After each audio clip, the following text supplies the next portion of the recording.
Pozdravljeni. Na vrsto je prišla tudi ekipa Williams, ki pa nam je zopet predstavila barvno shemo in ne novega bolida za prihajajočo sezono. A poglejmo si skupaj, kaj je bilo zanimivega.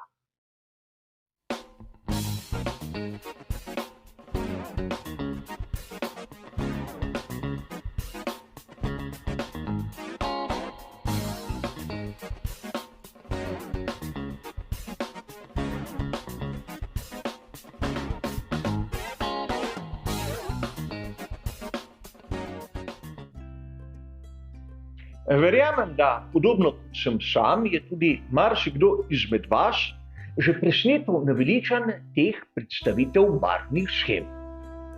Namreč ekipe nam v bistvu ne pokažo nič novega. In podobno je bilo tudi tokrat pri ekipi Williams, čeprav je treba priznati nekaj. Prvič, zadevo so jasno in glasno objavili ter poudarili.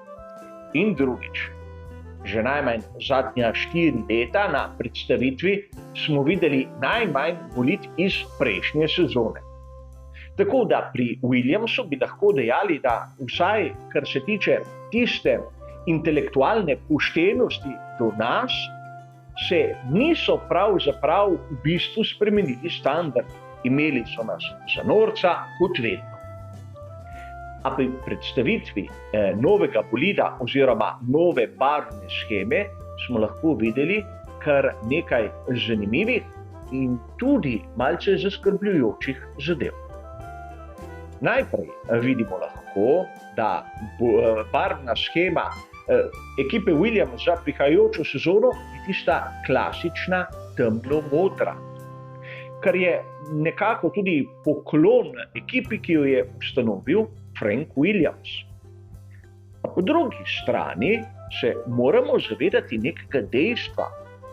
Namreč že na prvi pogled nam je jasno, da kakih velikih pokroviteljskih napisov ni. In sedaj bo lahko marsikdo izmed vas začel z drugačnega zornega kota gledati na tisti doprinos, ki ga je imel Nicolas Latifi. Res tudi v lanski sezoni se na pokrovih bolida ekipe Williams ni trlo napisov, ampak nekaj je vseeno bilo. Danes vidimo, da pravzaprav je pokrov pogonskega sklopa dobesedno prazen. In res, pri ekipi Williams so pridobili nekaj novih pokroviteljev. A po mojem osebnem videnju še zdaleč ne toliko, kot so jih izgubili, vsaj kar se tiče finančno. In verjetno najbolj znan je prihod Galfa. Ta se je prestavil iz bolidov ekipe McLaren na bolide ekipe Williams. O tem je bilo v preteklih dneh ogromno govora, a treba je poudariti nekaj. Mnogi so te namige vzeli malce z preveč entuziazma. Namreč izgledalo je tako, kot da bo Galf postal poimenski pokrovitelj ekipe Williams, kot da bo njihova barvna shema tista znana, ki smo jo videli v vztrajnostnih dirkah in seveda na veliki nagradi Monaka na McLarenu. Ampak ne, gre za običajnega pokrovitelja, ki je svoj logotip dal na prednji del in seveda tudi na končno ploščo zadnjega aerodinamičnega stabilizatorja. Gre za pokrovitelja, ne gre za dobavitelja maziv in goriv.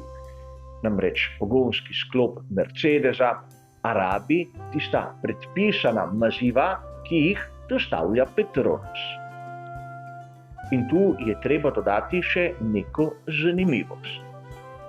Namreč partnerstvo med Galfom in McLarenom ostaja v veljavi, ampak pri proizvodnji superšportnih cestnih avtomobilov, kot smo lahko videli tudi na vseh kanalih tega proizvajalca, trgovca z gorivi in mazivi.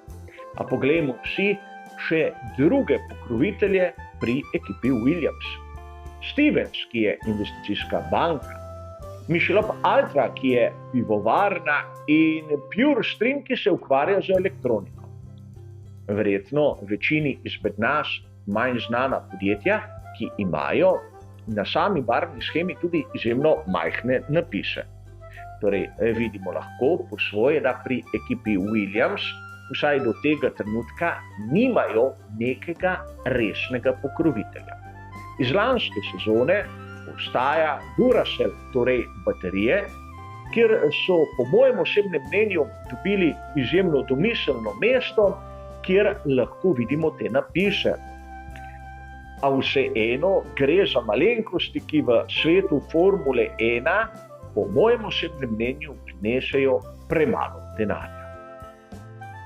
In da ne bo pomot, kar vidite na raznih fotografijah in filmih, je Williams F44 in ne tisto, kar pričakujemo za prihajajočo sezono, torej Williams F45.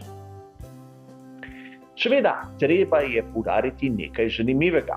Pri Williamsu so pripravili podobno predstavitev, kot smo jo videli pri Red Bullu. Will Buxton jo je vodil, skupaj z vozniki ekipe Formule 1, tudi predstavili so vse tiste njihove zastopnike v nižjih kategorijah.